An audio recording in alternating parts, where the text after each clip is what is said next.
Pra mim, felicidade é isso. São aqueles momentos que eu não quero que termine, que eu quero eternizar. Aqueles momentos que eu não quero que acabe. Aqueles momentos em que eu realmente olho pro relógio e fico com raiva que o tempo tá passando. Ou que eu esqueço que o tempo passou. Mas que eu quero realmente tatuar na minha mente tudo aquilo que aconteceu. Isso pra mim é uma das vertentes da felicidade. E quando eu tô no palco, eu tô feliz. E quando eu tô fazendo aquilo que eu gosto, eu tô feliz. Quando eu tô com as pessoas que eu gosto, eu tô feliz. É esse momento de felicidade em esquecer o todo, o entorno, e tá ali, pra mim é um dos maiores motivos de felicidade.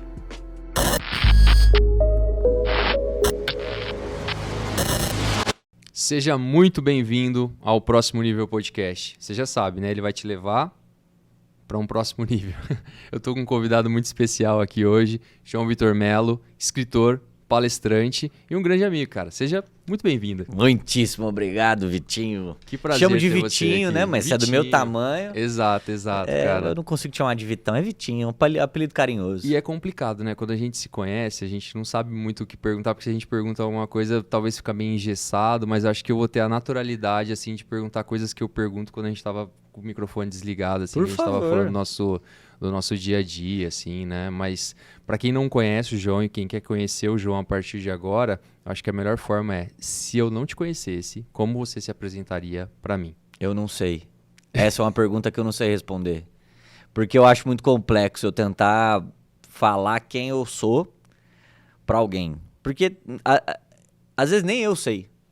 Às vezes eu tô construindo uma ideia sobre mim e do nada essa ideia eu destruo ela acaba, cai por terra e eu falo, tá, quem sou eu agora? Mas quem eu estou... Boa. Quem sou eu neste exato momento? Um escritor palestrante que fala sobre relacionamento, que fala sobre vida, que teve experiências não tão agradáveis durante a vida e que conseguiu tirar dessas adversidades alguma forma de viver da melhor forma ou viver uma vida que vale a pena ser vivida, entende? Cara, e nesse contexto que você fala onde você está agora, mas não quem é, você acredita que... Eu vejo que você estuda muito. Sim. Estuda muito Sim. mesmo. Para quem não conhece o João de perto como eu conheço, sei que você se dedica a isso. Faz parte da tua literatura, a filosofia, faz parte da tua literatura e é louco, né? Porque a gente começa a estudar semiótica e simbologia das coisas. Você tem um livro que no fundo do poço lá veio a alma, Sim. certo? Sim. Isso mostra de cara, o título mostra profundidade. Sim. Então você busca ser profundo, né? Nesse contexto, você acha que algum dia você vai conseguir dizer quem você é? Ou sempre vai ser um estado? Eu acho que não vou conseguir dizer quem eu sou, porque eu também não quero me definir num padrão. Eu não quero chegar e falar, eu sou assim, ponto. Eu acho que é muito pouco. Eu acho que concordo. eu tento me descobrir sempre, né? Eu tento sempre saber quem eu sou, mas sempre pensando que talvez em alguns momentos e alguns aspectos eu possa melhorar. Eu gosto de uma palavra do filósofo Jean-Jacques Rousseau, que ele chama de perfectibilidade, que é a nossa potência de conseguir melhorar, se aprimorar. E quando eu falo eu sou assim, eu não vou mudar, eu deixo de lado todas as possibilidades de um universo gigantesco e de diversos caminhos que eu posso trilhar e que eu posso seguir. Como que é a palavra mesmo? Perfectibilidade. Que legal, cara. É. Eu não conhecia, mas eu, estudando um pouquinho sobre criatividade, acho que um dos movimentos que a gente faz no dia a dia é, cara, começar de novo, nunca do zero, mas sim de uma nova perspectiva, né? Sim. Tem até alguns exercícios dentro dos treinamentos de criatividade que a gente faz, que a gente começa a olhar, pensar se fosse uma outra pessoa. Então, se fosse uma pessoa, um filósofo que a gente gosta, uma personalidade que a gente gosta, como essa pessoa estaria pensando nesse momento? Porque eu saio um pouco de dentro da minha pessoa, da forma com que eu me observo, eu começo a olhar para uma semiótica de outra pessoa que está fazendo essa construção. Mas dentro dessa visão de criatividade, acho que essa visão de melhoria contínua, né, criatividade do indo-europeu, quer dizer crescimento. Olha que louco, porque até então eu dava o significado de criatividade, né, combinar coisas, combinar ideias, tal e tudo mais. E aí depois que eu vi esse significado, foi uma filósofa falando, eu parei para pensar, foi a Lucelena falando um dia, sobre criatividade numa live, e aí ela falou, eu gosto do significado, e eu abracei para mim essa visão assim de crescimento do indo-europeu, criatividade é igual a crescimento. E é maluco isso porque a gente nasce, cresce e todos os dias a gente aprende alguma coisa. Ou seja, se a gente está sendo criativo no nosso dia a dia, a gente está crescendo, né? Você acredita que você cresce todos os dias? Eu acredito que a vida é uma peça de teatro feita de improviso. Porque é uma peça de teatro que a gente começa sabendo que vai terminar. Mas nesse caminho, do começo ao fim, do nascimento à cova, as coisas vão aparecendo na nossa vida e a gente tem que improvisar. E a criatividade, ela é um dos meios para que você consiga realmente, né, chegar nesse desfecho. Porque, querendo ou não, a gente não controla a nossa vida 100%. É um erro acreditar nisso. Nós controlamos parte dela, mas outra parte foge do nosso escopo.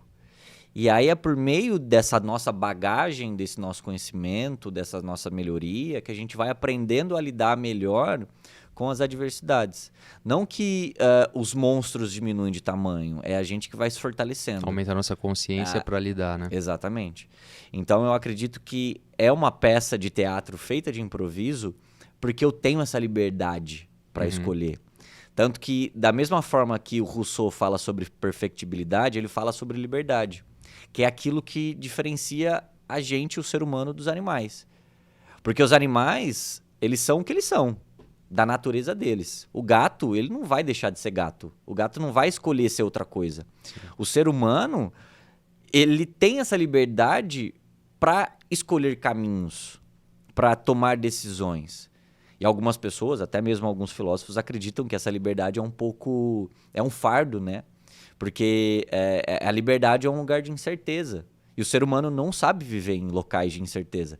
Tanto que o Rubem Alves, no livro chamado Religião e Repressão, ele fala que o ser humano ele anseia o voo, mas tem medo das alturas. Porque o voo só é possível no local, no espaço de liberdade. E aí, pelo medo da incerteza, a gente cria as próprias gaiolas.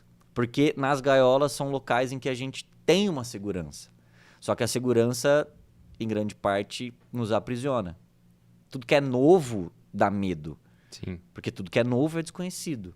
Entende? Então é por meio dessa liberdade e por meio do nosso conhecimento de saber nos aprimorar e entender que sim, alguns momentos vão sair do nosso controle e nós temos que entender quais são esses momentos, ter essa sabedoria, que a gente consegue viver uma vida um pouco melhor. Sim. Um pouco mais potencializada. Cara, antes da gente começar, a gente estava conversando até sobre os shows, como tá movimentada a tua agenda, né? E uma das visões que eu trouxe, que eu te vendo, né, da última vez que a gente conversou, que não faz muito tempo, sei lá, faz uns 6, 8 meses que a gente conversou presencialmente, né? Eu notei diferenças em você corpóreas, tá mais forte, tá, gente? Fazendo academia. Mas não só isso, uma desenvoltura, uma forma de falar. Eu acho que essa visão intelectual sua eu já venho acompanhando há muito tempo. Mas minha pergunta é, nesse espaço de tempo que você se reconhece como uma pessoa que não para de estudar, que está crescendo, que está tendo toda essa visão, você tem uma liberdade de escolher estudar. Se você olhar para o João, sei lá, vamos pegar um lapso de tempo de 5 anos. Sim. Você se reconhece dentro disso? Você consegue ver esses traços de mudanças bem claras em relação do que você já foi, não que você era, já foi em algum momento do que você é agora? Está agora? Sim. Eu consigo ver, principalmente a partir do momento que eu me dispus a enfrentar coisas que iam me desagradar ou que iam me causar algum tipo de desconforto, né? Porque é difícil enfrentar, é difícil estudar, Sim. É difícil você passar pelo processo de autoconhecimento. Mas como que funciona o teu mecanismo assim de saber, ó, agora eu não consigo mais isso, por exemplo, eu não quero mais passar por isso, né? Nesse momento, ó, esse desconforto eu não quero passar mais. Como você viu que você precisava, parafraseando com o podcast, preciso ir para o próximo nível em relação a isso? Que repertório que você estava buscando nesse momento? Foi quando minha mãe faleceu. Certo. Foi quando minha mãe faleceu. Eu percebi que eu precisava realmente sair do local onde eu estava, que a gente chama de zona de conforto, mas não é nada confortável. Eu percebi quando minha mãe faleceu, que ela faleceu com 52 anos, nova, recente, muito cheia de sonhos, de vontades. E eu tava meio que levando a vida, deixa a vida me levar, né? Tipo Zeca Pagodinho. Faz quanto tempo? Vai fazer 4 anos. E nesse momento de, deixa a vida me levar, eu gosto muito de uma passagem do livro, do filme do Alice no País das Maravilhas, que ela pergunta pro gato, né? Pra onde esse caminho vai? Aí o gato pergunta, pra onde você quer ir? Ela, não sei. Aí o gato responde, então se você não sabe, qualquer caminho serve. E a partir daquele momento, de eu vendo a minha mãe no caixão e vendo que aquela vida e a nossa vida é extremamente frágil, eu falei, não, eu não posso viver só isso. A vida não pode ser só isso. Eu comecei a pensar, a minha vida não pode ser só isso. Minha vida não pode ser só crescer, me desenvolver, trabalhar, pagar boleto e morrer. Entende? Eu gosto muito do livro do Sêneca, chama Sobre a Brevidade da Vida. E ele fala... Sêneca foi um filósofo estoico, né? E ele fala que nós somos muito... O ser humano, na verdade, ele amaldiçoa a natureza porque nós vivemos pouco tempo. Tem animais, por exemplo, que vivem muito mais tempo do que a gente. Sim. Mas ele fala que não é que a gente vive pouco tempo, é que a gente desperdiça o nosso tempo com outras coisas que não valem a pena. Com vaidade, se importando com a opinião dos outros, com luxúrias e tudo mais. E aí o tempo que a gente disponibiliza para nós, pro nosso eu, é pouco. Porque a gente acaba depositando esse tempo em coisas mais superficiais, em coisas fúteis. E aquilo que a gente poderia fazer para nós, para o nosso desenvolvimento, e até mesmo para tornar a vida das pessoas que a gente ama melhor, a gente não faz isso. E você lembra desses momentos que você gostaria, eu posso usar a palavra gatilho, no caso, na hora de mudar essa percepção de mundo, que foi quando teve esse incidente. Você mudou a percepção de mundo desde então. Você sempre vem uma memória e fala, cara, eu poderia ter aproveitado mais esses momentos com ela, por exemplo, ou se era esse momento que estava relacionado da mesma forma com que você se via no teu dia a dia. Eu sei que as coisas são meio que parecidas, mas uma coisa está mais destinada a ela, ao tempo de qualidade com ela, e outra coisa está mais destinado ao que você estava fazendo da tua vida como um todo, né? Você tem algum gatilho que desperta e fala assim, não, eu não posso voltar para esse padrão, eu tenho que... Como que você se lembra que você tem que ser o que você... Não tem que ser, você não tem. Você escolheu ser uma pessoa que estuda, que busca tanto. Eu nunca pensei no sentido de eu deveria ter tido mais tempo com a minha mãe, né? Porque eu acho que quando a gente se apega muito ao passado, as coisas elas saem de ordem. Você fica muito no passado, né? Eu não gosto. Eu não gosto de ficar no passado, na verdade. Não gosto. Então, mas quando a gente faz esse movimento, a gente fica muito no passado, né? A gente fica num lugar que ele já está escrito, né? O passado já foi escrito. Mas, na verdade, uma coisa que eu aprendi com um psicólogo que é amigo meu, o Marcos Lacerda, a gente consegue mudar o passado. Não os acontecimentos, mas sim a nossa visão sobre ele. Sobre a nossa perspectiva, ressignificar. Entende? Então, assim, quando eu me vi sem minha mãe, ao invés de pensar, caramba, minha vida é terrível, por que isso aconteceu comigo? Porque num espaço de 1 ano e meio, eu perdi meu avô, que foi em 2018. No mesmo dia que meu avô faleceu, minha mãe faleceu em 2019, no mesmo dia. E 2 meses depois eu levei um pé na bunda. Um término de um relacionamento. Sim. Então, no espaço de menos de 1 ano e meio, a minha vida virou de cabeça para baixo. Entende? Sim. E aqui eu não estou relativizando os problemas e tudo mais. Eu estou falando da minha experiência. Exato. Eu cheguei e falei, olha, o que eu vou fazer com isso? O que eu vou pegar o que eu vou pegar em relação ao que minha mãe me ensinou, ao que meu avô me ensinou? Porque eu tenho eles comigo o tempo todo. Tanto que eu tatuei, né? As tatuagens no pescoço são pra eles. Que legal. Né? E tem uma música do Emicida que chama Mãe. Que ele fala...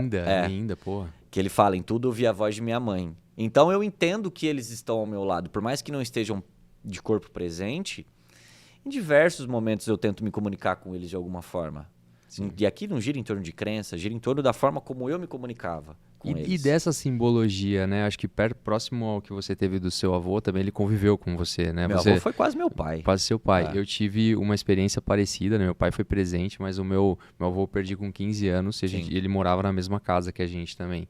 E foi ele que me ensinou. Meu pai viajava, foi ele que me ensinou a nadar, a jogar bolinha de gude, jogar futebol, enfim, várias coisas assim. E ele me ensinou a contar histórias também. Sim. Eu lembro que, cara, foi a forma com que ele contava, eu ficava horas e horas, eu não precisava de mais nada. Eu só precisava ouvir essas histórias. Sim. E eu, né, no deleito, assim, eu sempre tava pensando assim, falando, cara, como é bom isso, né? E acho que uma coisa que eu lembro sempre do meu avô, quando eu lembro das experiências, nossa, quanto que eu aprendi em torno disso. Então é muito positivo. E é o que você falou. Por exemplo, no meu dia a dia eu tenho alguns símbolos, algumas coisas que pertenciam a ele. Sim. E poderiam não ser materiais, mas poderiam não ser só materiais, porque tudo que está aqui dentro já está gravado, né?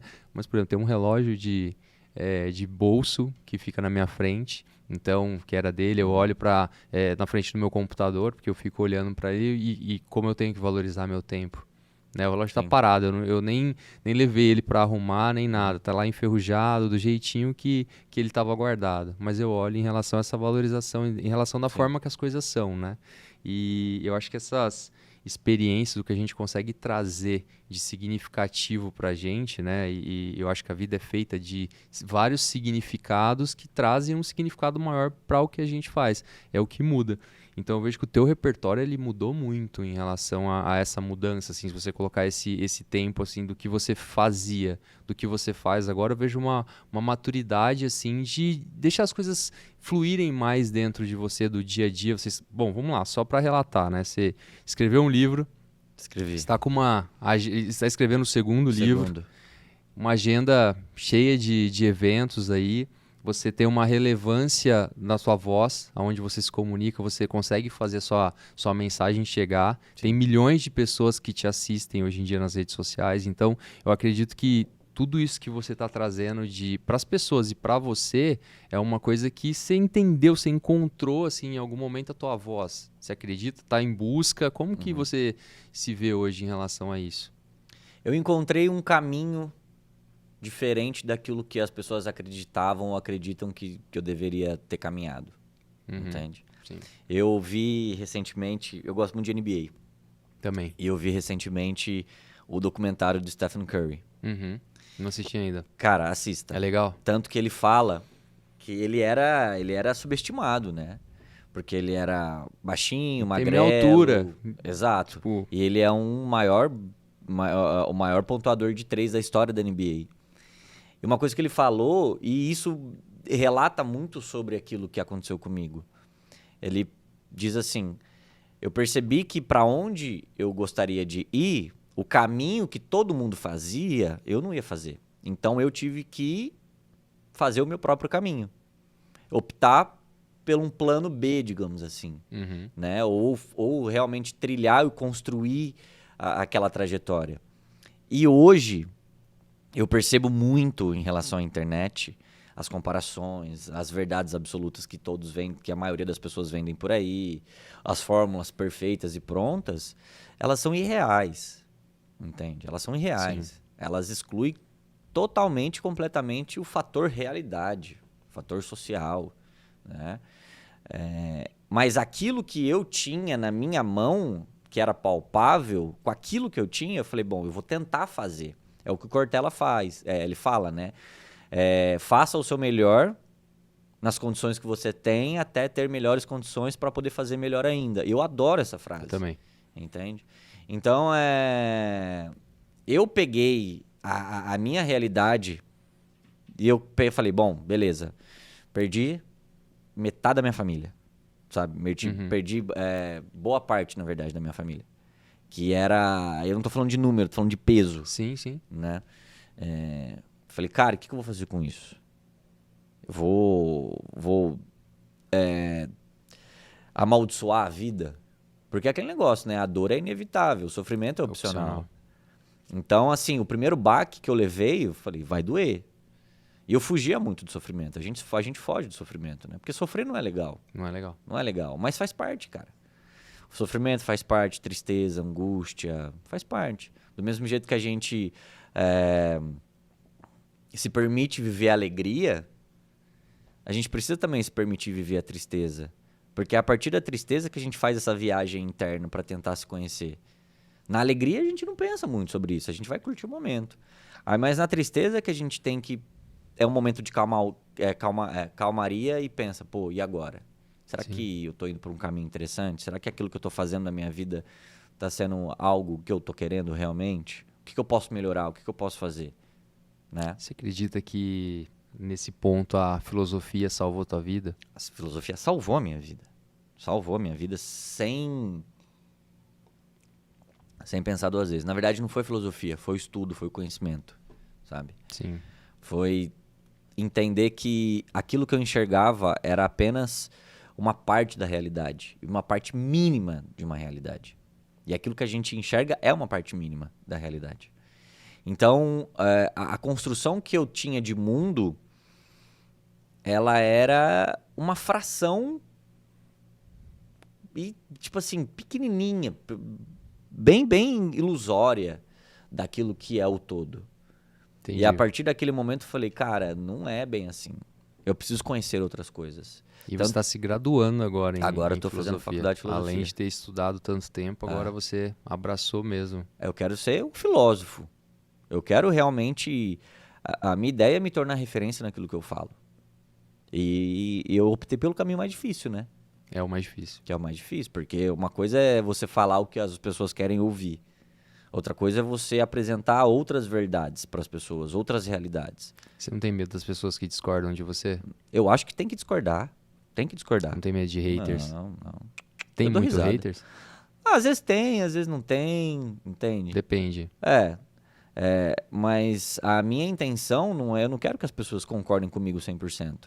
Eu quero que elas discordem de mim, entende? E quando alguém discorda de mim, eu pergunto, mas por que você discorda? Me fala. Você consegue gerar esse diálogo com profundidade, né? Pra entender mesmo, né? Eu gosto muito do... Sempre gostei muito do Abu Janra, do Antônio Abu Janra, lá do Provocações da Cultura. E eu acho bonita esse termo, provocação. Muito. Entende? Porque você precisa provocar a pessoa para tentar entender se aquilo que ela acha, que ela pensa como uma verdade absoluta, é uma construção dela ou se foi algo imposto por alguém. Por uma sociedade, pela família, pelo âmbito social. É o que o Sócrates fazia. A filosofia de Sócrates, o pilar da filosofia socrática é o questionamento. Dias, né? Questionando. Exato. Eu gostava do Abu Janra, que ele tinha perguntas, alguns que ele conversou. Vários, né? Se ele pegava os mais intelectuais para conversar, ele perguntava 3 vezes a mesma coisa no final. O que é a vida? Da entrevista, né? O que é a vida para você? E aí respondia, o que é a vida para você? E eu vi alguns que são muito pessoas que eu admiro, são muito intelectuais, que eles não conseguiam nem responder a terceira vez, né? Eles paravam assim e se emocionavam, porque é a profundidade mesmo, né? De conseguir tocar em alguma coisa que talvez essa pergunta do que é a vida era uma viradinha de chave que a pessoa estava precisando naquela hora, né? Sim. Então, tanto que essa busca frenética pela felicidade, digamos assim, que é o must, que é, digamos, a conquista mais elevada, né? Porque desde que o mundo é mundo, a gente busca a felicidade. Mas eu sempre falo para as pessoas, dá um passo para trás e tenta entender o que é felicidade para você. Se aquilo que você acredita que é felicidade é uma construção sua, ou alguém disse para você e você pegou como verdade absoluta. Tem um estudo de Harvard sobre felicidade, né? Você poderia falar um pouquinho sobre ele, sobre a tua visão primeiro de criatividade, sobre o que esse estudo relata? Acho que é uma das fontes de estudo suas hoje, né? O estudo de Harvard ele foi o estudo mais longo feito até hoje, esse. Durou 75 anos. Eles pegaram, se eu não me engano, 700 pessoas para tentar entender o que seria a boa vida, né? Eles fizeram diversos exames, estudos clínicos com essas pessoas e no final do estudo eles entenderam que a felicidade, a boa vida, não estava em dinheiro, não estava em sucesso, mas estava em bons relacionamentos.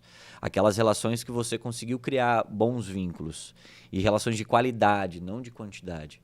Por isso que eu gosto muito de estudar sobre relações. Não só românticas, mas da amizade, familiar e tal. Porque essas relações, elas tomam boa parte do nosso emocional. E elas fazem parte da nossa vida. Porque é impossível ser feliz sozinho, sem ninguém. Uma coisa é você ser feliz sem um relacionamento amoroso. Mas você ser feliz sem pessoas, sem rede de apoio, sem amigos, você não consegue. Porque o outro faz parte de quem eu sou. Da criação do eu, da criação do meu próprio, do meu próprio autoconhecimento. Entende? Sim. Porque talvez o outro ele consiga chegar em você e te apontar algo que você não enxergou, que você não entendia, que você não pensava. Esse estudo de Harvard é aquele que os mercadólogos pegaram e colocaram aquela parte dos $100 mil lá, no Não nível sei. de... Que tem um estudo que fala até onde vai a felicidade de um homem relacionado a bens financeiros, né? E eles colocam que até $100 mil, né, por mês, você tem uma visão de vida. Depois, passando disso, não muda muita coisa. São coisas supérfluas. Até 100 mil você consegue correlacionar algumas coisas sobre felicidade, que te dá uma qualidade, sei lá, de um tratamento melhor caso algo aconteça, te dá o prazer de poder presentear alguma pessoa com um presente legal, ou você se presentear, você poder viajar, ter repertório e tudo mais. Depois que passava desse limite, já não mudava a vida das pessoas, sabe? Já não tinha uma... Mas eu não sei Não, se... eu vou tentar ir atrás pra saber mais sobre isso daí. Não sei sabia, se é esse. E, cara, e falando um pouquinho, eu sei que a gente não quer aqui gerar no próximo nível nenhuma visão de Ctrl+C, Ctrl+V. Faço o que é o meu estilo de vida, né? Mas a gente gosta de gerar algumas provocações e falar, pô, como que é o dia a dia do João em relação à aprendizagem, a estudos, por exemplo? Você mantém uma rotina, você tem algo que foi vital, você seguiu algum plano ou você criou o seu próprio plano de estudos para você sentir que você estava evoluindo no seu dia a dia? Como funciona isso? Eu comecei a tentar entender como que eu conseguia absorver o conhecimento da melhor forma, né? Porque eu sou uma pessoa ansiosa. Eu tomo remédio para ansiedade, entende? E a falta de rotina para mim era catastrófica. Então eu criei uma rotina de manhã eu acordo, tomo meu café da manhã e acordo com calma, não gosto de acordar desesperado assim, tanto que eu mudei completamente a minha rotina no sentido do meu sono. Eu durmo mais cedo, eu acordo mais cedo, gosto de aproveitar bem o dia, né? De tomar meu café, fazer as coisas com calma, para ir ligando o motor, né? Não sair no tranco. Você medita? Hã? Você medita? Não consigo. Ainda não cheguei, eu acho que nesse ápice, né? Porque eu acho que a minha meditação é a leitura. Né? Você entra em flow a partir da leitura, né? Leitura, escrever. Legal. É o momento em que eu deixo todo e qualquer tipo de interferência externa de lado. A única coisa que eu faço, às vezes, eu coloco aquela musiquinha... em alfa e tal. Como é que é o nome? Lo-fi? Eu boto aquele lo-fi bem baixinho. É gostoso. É gostoso. Porque, às vezes, como eu moro em condomínio, né? Às vezes alguém tá batendo alguma coisa, tá cortando a grama, tá falando e tal. E aí eu falo, pô, é complicado, né? Aí o vizinho de cima, às vezes, tá andando. Então eu coloco alguma coisa porque eu preciso realmente prestar atenção. E aí eu percebi que o período da tarde, pra mim, é o pior. É o pior. Foi aí que eu coloquei a academia. Entendi. Pra começar a fazer exercício físico. Porque a tarde, pra mim, é o pior momento, cara, do dia. E você encontrou uma forma de aproveitar esse momento que não era bom, mas que você poderia exercitar teu corpo, enfim. Você poderia colocar várias coisas da sua agenda pra utilizar esse momento que não seria criando, não seria estudando. Sim. Legal. Porque uma coisa que eu aprendi. Corpo e mente é uma unidade. É uma única coisa. Não tem como separar. Não dá. Então, se você cuida do seu corpo, você precisa cuidar da sua mente. E se você cuida da sua mente, você precisa cuidar do seu corpo. Se você tenta separar, se a mente vai mal, o corpo vai mal. E se o corpo vai mal, a mente vai mal.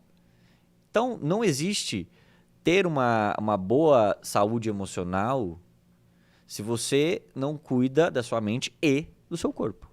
Perfeito. Você precisa cuidar dessas duas coisas que, na verdade, é uma única coisa. Legal. Eu venho estudando, João, muito essa parte da criatividade em si, mas essa é essencial, como que a gente consegue entrar num estado onde a gente aproveita o que Jung fala do inconsciente coletivo, o que vários estudiosos falam sobre estado de fluxo, né? Como a gente consegue entrar em ressonância, numa energia que a gente consiga absorver mais aprendizado. Então, memorização, qualquer coisa que você busque, como que você faz para chegar nesse ponto, né? E aí, eu lembro quando eu comecei, eu nunca tive crises fortes de ansiedade, né? Mas quando eu comecei a empreender, há mais de 10 anos atrás, eu encontrei a criatividade nesse meio. Então eu li um livro do Viktor Frankl, Em Busca de Sentido. Nossa, é muito bonito esse livro. Eu indico até hoje para as pessoas falam, que livro que você indica e tal. Esse foi um livro que mudou minha vida. Para quem está buscando algum sentido, eu indico esse livro, né? E eu encontrei a meditação. Eu estava fazendo um curso onde me passaram esse livro e me passaram a meditação e tal. E desde então eu venho praticado mais essa parte de atenção plena mesmo, de conseguir ficar focado em um objeto, em alguma coisa, em entender essa vibração mesmo do momento, como eu estou me sentindo, como eu me percebo, para depois eu começar a aprender qualquer coisa que eu quiser e eu sinto que minha absorção ela é bem melhor. Mas aí fazendo essa análise, o estado de flow e essa ressonância que a gente precisa entrar, que é em estado alfa, o dia a dia, né, e principalmente os ansiosos, eles estão a maior parte do momento, as pessoas que têm ansiedade, em estado beta. Então é um movimento onde você está mais agitado, você sente que você precisa sempre resolver alguma coisa muito rápido. Já no estado alfa, é um momento onde você entra em conexão com você mesmo, você consegue perceber um pouquinho mais de coisas sutis que acontecem. Você consegue entender mais movimentos. E esse estado, cara, ele se encaixa não só na meditação, mas na leitura, como você disse. Então, se você medita lendo, vamos dizer assim, você entra em alfa lendo, você entra em alfa fazendo exercício, se o exercício for numa intensidade, então é aquele lapso que quando você olha, você fala, cara, o tempo passou 1 hora e eu não vi que eu tô lendo aqui, você entrou em alfa. Sabe, você entrou realmente em estado de fluxo, você fluiu tanto que as percepções passam, né? Uma coisa da meditação que eu vejo, que quando eu entro mesmo, as dores passam. Você esquecer que você sente dor em alguns momentos de uma dor que já estava presente lá, através da meditação, você esquecer, você fala assim, cara, tem alguma coisa aí, né? Sim. Preciso ver mais como isso acontece. Ô, João, e contando um pouquinho agora, cara, do teu livro, qual foi o objetivo, assim, eu sei que você já está escrevendo um outro, gostaria que você falasse sobre isso também, mas qual foi o teu objetivo quando você falou, cara, vou escrever um livro, eu preciso passar essa mensagem para o mundo? Eu percebi que aquilo que eu gostaria de falar, né, e aquilo que as pessoas estavam falando sobre o assunto que eu gostaria de abordar, eram assuntos abordados de uma maneira não tão adequada. Eu não estou falando, né, errado e tudo mais. Mas estou falando de uma maneira muito superficial. Né? Como eu te falei, às vezes as pessoas só querem que a gente confirme o viés dela, o pensamento dela, né, o pensamento delas e tudo mais. Com o livro, a minha intenção era falar tudo aquilo que eu já tinha estudado, tudo aquilo que eu já tinha pensado. Porque rede social é pouco, cara. Pega 1 minuto, 1 minuto e meio ali, você tem que pensar no algoritmo, é chato e tudo mais. No livro, eu posso falar realmente. Pegar e falar, ó, se você tá aqui, eu vou te provocar. Se você entrou aqui, eu vou te provocar. Você vai gostar ou não? Tanto que eu falo no livro, né? Falo, ó, me ame, me odeie, concorde, discorde, mas eu quero que você saia daqui com pensamento pensando do tipo, será que é só isso? Será que do jeito que eu penso é o único jeito que existe? Entende? E uma coisa que você estava falando que eu acho muito interessante é como que a gente pega textos e frases prontas da internet e utilizam para nossa vida, sabe? Sim. Igual você falou do estado de flow e tudo mais. Eu gosto muito da ideia de carpe diem. Mas essa frase é utilizada de uma maneira errada. Porque carpe diem não é aproveite o momento, só isso. Porque as pessoas postam, aproveite o momento, como se fosse o último dia. Não. É aproveite o agora, mas não viva só o agora. Porque é importante que você pense no futuro também. Porque se você falar, amanhã eu vou morrer, se você pensar, amanhã eu vou morrer, o que você vai fazer de sua vida? Qual que é a última coisa que você vai fazer? Entende? Sim. Então você precisa pensar no agora, querendo construir um futuro. Entende? Qual que é o aproveite o agora é o momento presente. Igual na academia, eu tô na academia, eu tô me exercitando, eu tô me matando lá. Meu personal olha pra mim e fala, Jesus, vai embora, vambora. Eu falo, vambora. Às vezes eu olho pra ele e falo, você tá maluco? Você tá colocando mais peso? Eu não mexo no celular. Eu tô ali. Entende? Se eu tô com uma pessoa que eu gosto e tudo mais, eu tô presente ali. Eu acho que de uma outra forma, né, do que você falou, do estado de flow, alfa e beta, eu gosto da ideia de estar presente no presente. Perfeito. De estar ali. Perfeito. Então, se eu vou ler um livro, eu pego o meu celular, eu deixo ele de lado, eu não mexo nele. Cara, e aí vai ser tão incrível, né, essa percepção. Eu vi o Clóvis de Barros uma vez falando sobre isso, né, que perguntaram pra ele se fosse o último dia da vida dele que ele faria. Ele falou que daria aula, né, faria. Mas e tua mulher, tua família? Me desculpem, eu daria. Eu faço eu vou fazer o que eu amo. Exato, e eu acho que isso que você falou, estar presente no presente, acho que isso é tão profundo, porque é só você fazer uma leitura pra trás, independente se a tua rotina é sistêmica, independente dos padrões que qualquer pessoa que tá assistindo a gente siga. Cara, se ela conseguir olhar pra rotina dela e sentir presente naquilo que ela tá, ela não vai fazer tanta merda. Sim. Se tiver presente mesmo, a chance de se perguntar, se questionar, né, de olhar de uma outra forma, acredito que ela vai conseguir pensar, né, cara? O grande problema é que os nossos pensamentos ou estão no passado ou estão no futuro. O passado já foi. O futuro não existe. Está sendo criado. Sim. O presente é a única coisa palpável que você tem. Passa muito rápido. Ontem era presente. Hoje já é presente. A hora que eu acordei é passado já. Um segundo atrás. Acabou. Aquilo que eu comecei a falar, acabou. Entende? Então o presente ele acontece muito rápido. E nessa velocidade do presente, você precisa aproveitar o máximo que você puder. Porque esse presente momento vai se tornar passado. Não sei se tá dando pra entender. Sim, total. Entende? Total. Se eu tô com pessoas que eu amo, se eu tô fazendo algo que me potencializa, ou se eu tô simplesmente estudando, se eu tô pensando na minha melhoria e tudo mais, eu tenho que estar ali, eu tenho que estar presente naquele momento. Se você aprendeu a falar muito, não? É o que eu mais falo hoje. É o grande desafio, não é, cara? Você partindo dessa premissa que presente é estar presente, aí você começa a fazer mais escolhas. Você fala, não, cara, eu não me permito estar aqui agora, não acredito que eu tô passando por isso de novo, ou alguma coisa, porque eu vejo assim, muitas pessoas elas acabam ficando aflitas, começam a ficar depressivas por atitudes que elas não tomaram. É muito louco isso, né? Sim. Porque a vida não tá ruim, ela só não tá escolhendo. Dentre as milhares de possibilidades que ela tem, ela simplesmente escolhe se ausentar, que é muito do que os filósofos falam que tá na Bíblia isso, né, cara? De ser morno. Sim.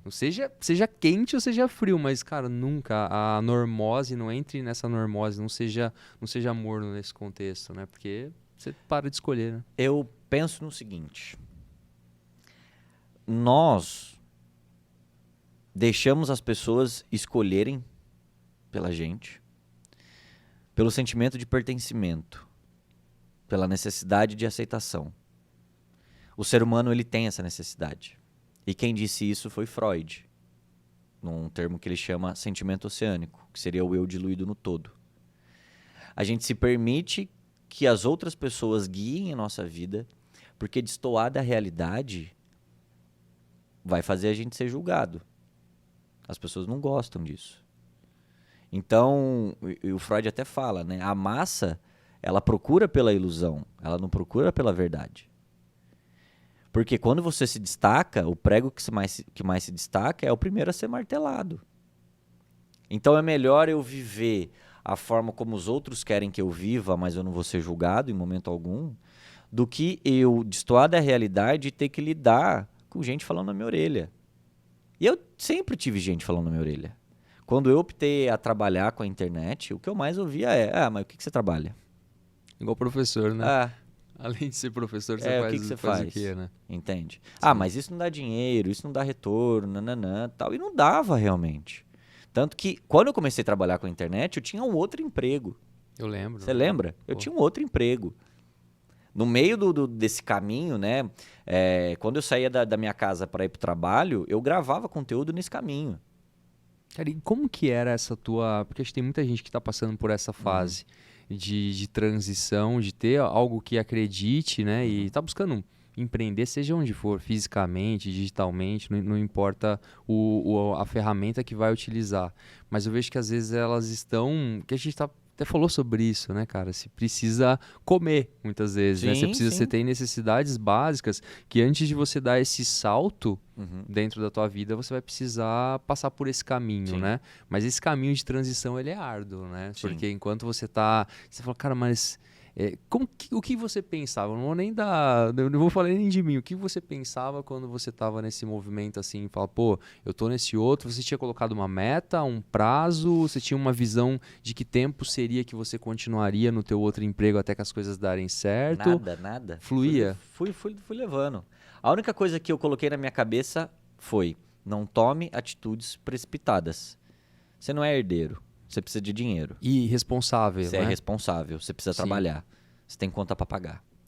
O que eu mais vejo são pessoas falando, tem que ter coragem Chuta o balde, né? Não, não. Na realidade não é isso. A coragem, ela precisa ser comedida.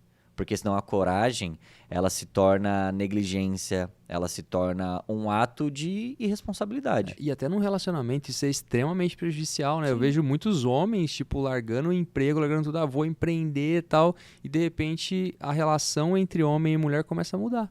Porque... O dinheiro, ele muda muito, né? O relacionamento amoroso. Crises financeiras muda muito. Crises financeiras afetam. Até os índices, né, de divórcio e tudo mais são, né? Sim, crises financeiras afetam os relacionamentos, entende? Então, assim, é muito fácil e é muito bonitinho falar de coragem. É legal na teoria, mas na prática é outra coisa, meu velho. Eu comecei a fazer o seguinte, tem uma coisa que eu gosto muito de fazer, que é a internet. Mas isso não tá me dando rentabilidade. Isso ainda não tá me dando dinheiro. Eu tenho algo seguro, que eu preciso de com algo palpável, né? Que preciso, que me traz um retorno financeiro, que me ajuda a pagar as contas e tudo mais. No tempo em que eu não estava trabalhando, eu começava a fazer algo que era bom para mim, para construir algo para mim. Porque eu estava trabalhando e estava construindo algo para alguém. Entende? Quando eu falei, eu quero começar a trabalhar com internet, eu tirava um tempo, e eu tinha descanso, eu dormia super bem, mas eu tirava um tempo para fazer algo para mim, para estudar, para ler, para entender mais como a minha mente funcionava e tudo mais. Entende? E eu conseguia dormir super bem. Esse negócio aí de dormir 4 horas, nada. Se você não dorme bem, você tem insônia, você não fica disposto. Energia é outra, outra coisa, entendeu? Então, nesse meio do caminho, eu falei, bom, eu tenho algo palpável, eu também tenho algo que eu quero fazer. Eu não vou deixar um pelo outro. Infelizmente, cara, a vida ela não é desse jeito. Eu preciso sim do dinheiro. Eu preciso sim pagar minhas contas, porque se eu não pagar, ninguém vai pagar. Cara, eu acredito que uma mentalidade que falta nesse contexto é a mentalidade de que nós precisamos parar de ser consumidores. E se a gente quer criar alguma coisa, você tem que olhar para a rede social, para um mecanismo que é apenas uma ferramenta que está te mostrando um meio para você estudar.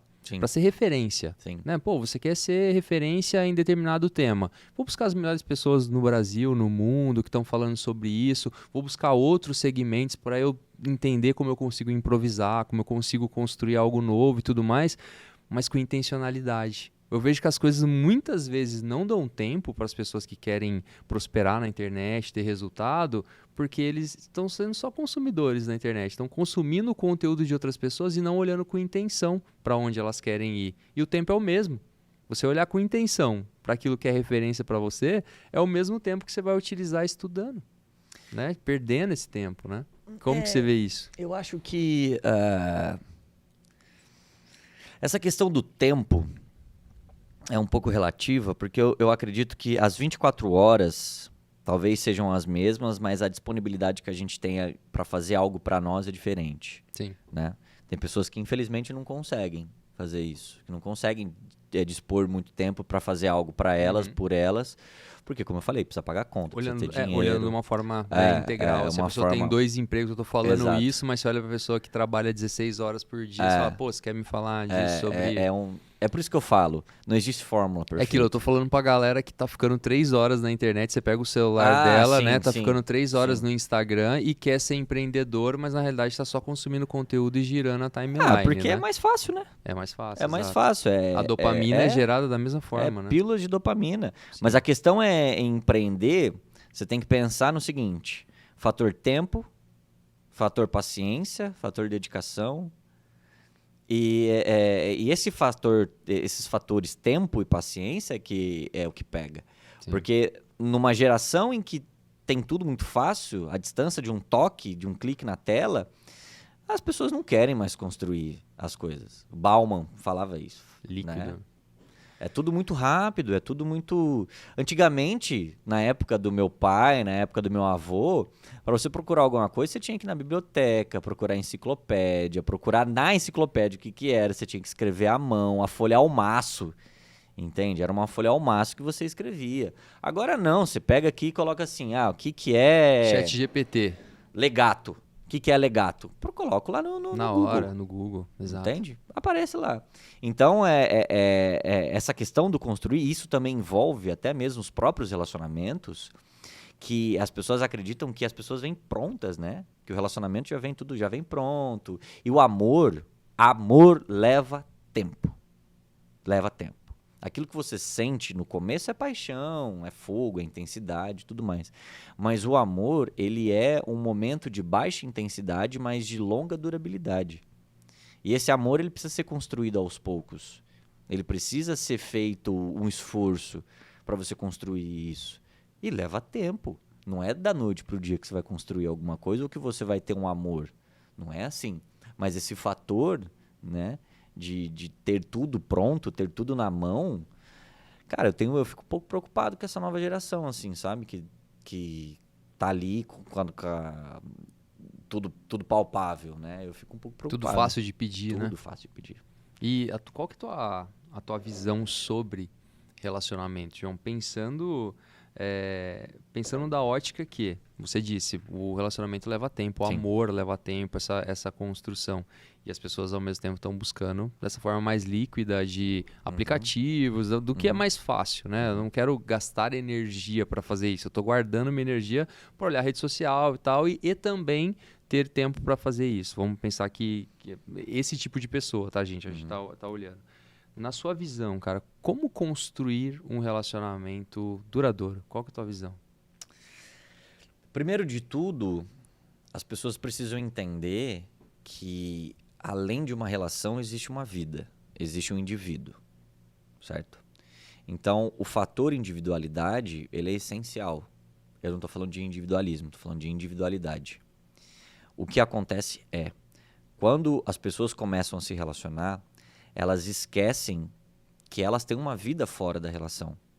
E elas tornam aquele relacionamento o único pilar importante e que traz felicidade para elas. Então, tudo que elas fazem é em função ou da pessoa ou do relacionamento. E isso destrói relações.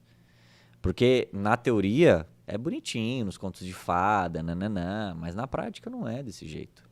Então, uma boa relação, eu acredito que é a dança de dois universos que orbitam entre si de uma maneira sincronizada, que não se distanciam muito para não causar uma certa indiferença, mas também não se aproximam demais para não se colidir. É esse distanciamento que é importante. É você saber que eu estou com você, eu estou ao seu lado, eu estou disposto a criar algo com você, mas eu também estou disposto a fazer algo por mim, para mim continuar minha vida. É sempre uma vida adicional um relacionamento. O eu, você e o nós. O que eu faço por mim, o que você faz por você e o que a gente faz pela gente. Isso é um relacionamento saudável. Isso é um relacionamento. Claro que tem outras vertentes, né? Tem outras coisas, respeito, etc. Existe, né? Mas como base, eu acho que é isso. Legal. Entende? Sim. Eu não consegui ir num show teu ainda, eu tô devendo. Você já me falou algumas vezes, eu não consegui. Né? Né?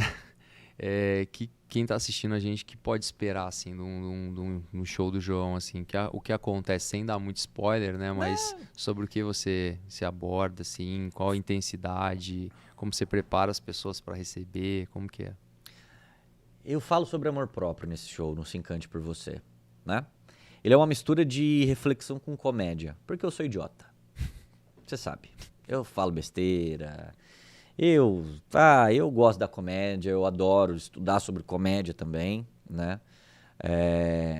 Eu gosto da leveza de abordar assuntos complicados. Que é assunto sobre autoconhecimento, que é complicado. Assunto que eu falo muitas vezes, até mesmo da morte da minha mãe, porque eu falo da morte da minha mãe lá no show, né? E eu gosto dessa leveza, certo? Então eu brinco. Você consegue navegar nesses temas. Vão dar risada, as pessoas vão se divertir, mas as pessoas também vão refletir, vão pensar, serão provocadas. Tanto que domingo eu fiz show lá em Ribeirão Preto. Uma mulher sentada de frente pro palco começou a chorar. Começou a chorar no meio do show. Eu tava no momento, cara, que era tipo assim, era só porrada, era só 2 pés no peito. Porque tem momento que eu falo assim, tá bom, vocês riram, agora vocês vão começar a chorar. Mentira. Eu brinco com elas, né? Mas ninguém chora. Você esquenta. Porque eu já acho legal esse movimento que as pessoas fazem de sair da casa delas e ir a um show que não é de comédia. Não é um show que elas vão rir. Não, é um show que elas vão lá pra serem provocadas. Elas vão rir um pouco? Vão. Mas elas vão lá pra pensar sobre a vida. E não que eu tenha a verdade absoluta. Não. Mas é uma verdade que eu carrego comigo, trazida, por exemplo, de reflexões da filosofia, da psicanálise e papapá. Até mesmo minhas próprias risada reflexões. É pra dar uma descansada. Dá uma amolecida, toma outro. É aquele negócio tipo assim, tá bem? Tá bem? Agora vem cá, de novo. Né? Essa é a intenção. E aí tem o final, né? Que eu faço um quadro, que é o date com o João. Que eu chamo 2 pessoas pra subirem no palco e a gente tem um date ali. Que é o momento pra dar risada. Que legal. Entendeu? O começo, bem comecinho assim, os 10 primeiros minutos, é interação, brincadeira. E aí o final, tanto que meu show tem quase 2 horas de duração. Cara. Quase 2 horas. O último show foi aqui em Rio Preto, a gente teve que terminar rápido porque a gente tinha que entregar o teatro. E aí a gente ultrapassou o limite da entrega do teatro. Pô, mas acho que esse nível de entrega é surreal, né? Entregar mais. Pensar no 100%, ele não existe, porque você perdeu a noção do tempo, né? Aquilo que a gente tava falando sobre, pô, tá fluindo, tá todo mundo gostando e tal. Por que eu tenho que terminar agora? Porque eu combinei que era 2 horas de show, que era 2 horas e meia, mas, cara, ainda eu tô no fluxo aqui, a galera tá conectada, eu poderia ficar a noite inteira aqui, né? Eu acho que isso é legal. Pra mim, felicidade é isso. São aqueles momentos que eu não quero que termine, que eu quero eternizar. Aqueles momentos que eu não quero que acabe. Aqueles momentos em que eu realmente olho pro relógio e fico com raiva que o tempo tá passando. Ou que eu esqueço que o tempo passou. Mas que eu quero realmente tatuar na minha mente tudo aquilo que aconteceu. Isso pra mim é uma das vertentes da felicidade. E quando eu tô no palco, eu tô feliz. E quando eu tô fazendo aquilo que eu gosto, eu tô feliz. Quando eu tô com as pessoas que eu gosto, eu tô feliz. É esse momento de felicidade em esquecer o todo, o entorno, e tá ali, pra mim é um dos maiores motivos de felicidade. Que massa. Esse vai ser um belo corte, para as redes sociais. Eu ia dar um spoiler aqui, eu falei, vai ser a introdução do episódio no YouTube, esse daí. Eu já tava aqui já, e eu falei, gente, obrigado, acabou o episódio aqui, já temos tudo aqui. Brincadeira. E, cara, tua visão, você tá escrevendo um segundo livro. Segundo livro. É uma continuação do primeiro? É uma continuação do momento de vida do João? Porque eu vejo que uma banda, eu gosto muito assim, né? Somos roqueiros. Graças aos deuses. E cara, eu vejo muito assim, fiz até um gutural agora. Então, achei que você era o Corey Taylor. E cara, eu vejo muito o crescimento de banda. Corey Taylor é um exemplo, né? De estar no Slipknot ao mesmo tempo, Stone Sour ao mesmo tempo ele, né? E cara... Como que é a tua visão, assim? Você acredita que isso também é uma construção, o João, em relação a essa entrega desse momento, Pô, vai poder, em algum momento, sair um livro de comédia do João ou não? Não faz Vai. sentido. Vai. Pode. Vai. Sem... Como poderá sair um somente de filosofia sobre provocações. Sobre tudo. Entende? Eu gosto... eu não gosto de me colocar numa caixinha e falar, eu só falo sobre isso. Legal. Entende? Eu posso simplesmente falar de temas dificílimos e trazer comédia. Posso escrever uma comédia falando sobre esses temas. Legal. Entende? Tem um livro que chama, acho que é Psicanálise de Boteco, se eu não me engano. Os caras pegaram ideias da psicanálise que são extremamente difíceis e fizeram uma releitura super fácil de ler. Conversa de boteco. Conversa de boteco, entende? Então, quando existe uma definição daquilo que eu faço, eu já corto todas as possibilidades do que eu poderia fazer ou do que eu poderia ser. Então, assim, o João hoje fala sobre relacionamento? Fala. Ele fala sobre vida? Fala. Mas eu posso muito bem falar sobre outras coisas.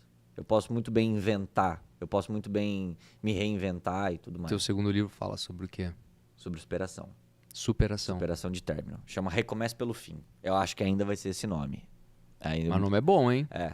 Tá registrado já o registro dele aí, já. Não sei, preciso ver com a... Depois a gente corta essa parte aqui que você falou. Não. Se existe este livro, por favor, entre em contato comigo que eu tiro o nome dele, não tem problema nenhum. Não, mas e se não existe, você tá pensando de dar esse nome pro livro? Gente, tá gravado aqui, o João falou que o livro... E se você quiser dar esse nome pro negócio também, eu invento outro nome. Eu não fico... Tá tudo... Eu invento. É igual o nome do primeiro livro, No Fundo do Poço Lavei a Alma. Ele ia ser, a primeira versão dele seria a melhor versão de mim. Uhum. Mandei isso pra produtora, pra editora. A editora falou assim, não é um bom nome. Começamos a pensar. No Fundo do Poço Lavei a Alma. Olha o nome disso. Aí eu falei pro Rafael, né, que é o da editora Madrepérola. Eu falei, eu te amo pelo nome, porque é um nome maravilhoso. Sim. Dificílimo de pensar. Eu não pensaria, foi ele que pensou. Então, assim, por isso que eu falo. Eu não gosto de definir. Definição, pra mim, é comodismo, é acomodação. Eu sou isso e acabou. Não gosto. Então, se eu tenho um livro que eu tô escrevendo agora, o nome dele é Recomece pelo Fim, e se existe alguma coisa referente a isso, eu vou atrás de refazer esse nome e dar um puta peso pra ele. É isso. Irmão, cara, se você pudesse deixar uma mensagem pra quem tá te assistindo, que mensagem você daria aí? Pode respirar aí, pode trazer do fundo da alma. Que mensagem que eu deixaria pras pessoas? Eu acho que elas deveriam pensar no termo. Será que é só isso? Será que é só isso? Será que viver é só isso?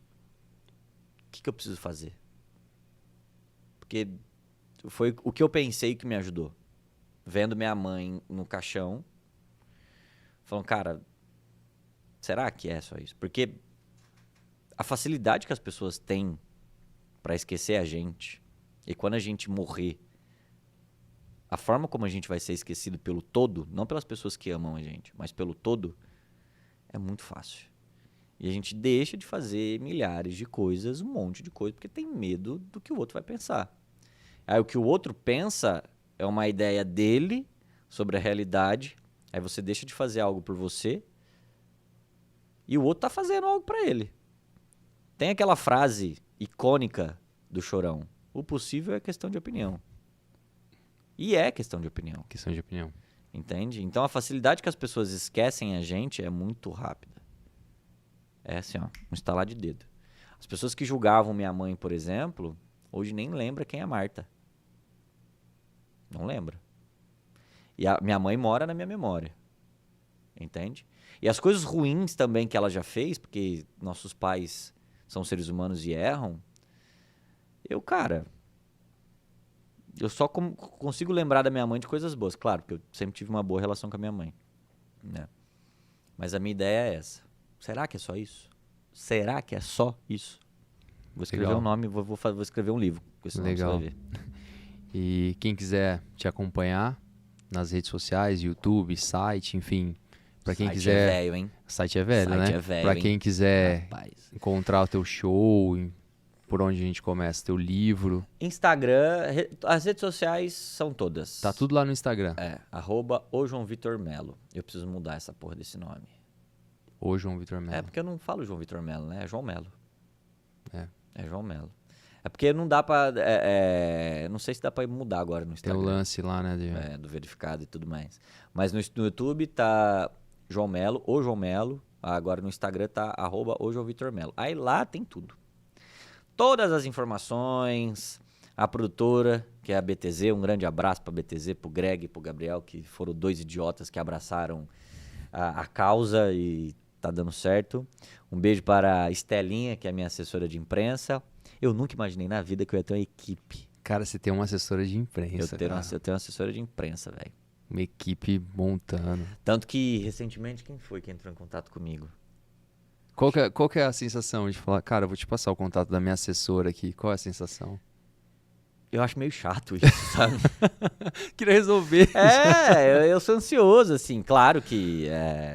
Mas, tipo, igual um amigo meu que trabalha no SBT, aqui de Rio Preto, ele mandou mensagem pra mim, acho que foi há uns 2 dias. Aí ele falou, vem aqui, vamos dar uma entrevista. Eu falei, cara, eu posso te pedir pra você conversar com a minha assessora? Não, eu falei, eu te amo, mas tem que passar por ela agora, entendeu? Tem que ver com ela, porque ela que tá com a agenda. Sim. Ela que vê tudo certinho. Então, e cuidar também, né? Tem hora que a gente não consegue cuidar de tudo. Mas, irmão, eu fico muito feliz por isso, tá bom? Você pode acreditar aí que eu tô muito feliz aí com a tua jornada, a pessoa que você tá construindo, está buscando ser. Agora né? só falta ficar rico. E que está. E é isso, cara. Ficar rico. Logo velho. menos. Comprar um jatinho e fazer o Bruce Dixon. É isso.